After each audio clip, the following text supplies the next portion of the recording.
হোমরা port হোমরা যে ইয়েগুলো অন্য গাড়িগুলোতে মানে অন্য গাড়িগুলো এই গাড়িগুলোতে অগ্রাধিকার বেশি দিবেন আপনারা।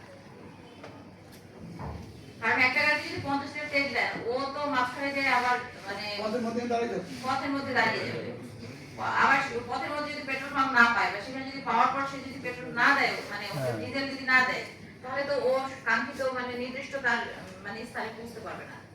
তো আমি এই জন্য আপনাদেরকে বলবো যে আপনারা পোর্টের গাড়িগুলোকে একটু মানে অগ্রাধিকার দিবেন। আর আপনারা যেটা বললেন যে আপনাদের সরবরাহ কম, আমি আজকে সচিব স্যারের সাথে কথা বলবো এবং সেই সাথে যে বিভিন্ন পদ্মা মেঘনা যমুনা তাদের যে ডিপো আছে সেই ডিপোর যারা দায়িত্বপ্রাপ্ত আছে সেটা আমাকে ক্যাবিনেট থেকে জানানো হয়েছে যে দুটো জাহাজ অলরেডি পোর্টে চলে এসেছে। এটা খালাস হয়ে যাবে তখন এটা স্বাভাবিক একটা ইয়ে চলে আসবে।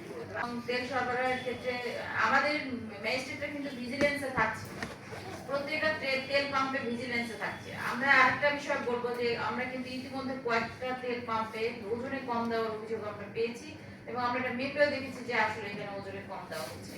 তা আপনারা মালিক যারা ওনার্সরা আছেন আমি আপনাদেরকে বলবো যে অবশ্যই আপনাদের যে মেজারিং যে যন্ত্রগুলো রয়েছে হ্যাঁ সেগুলো আপনারা আরেকবার একটু চেক করে দিবেন আর কি, যে কোনো অবস্থাতেই হচ্ছে যে মাপে কম দেওয়া যাবে ওজনে।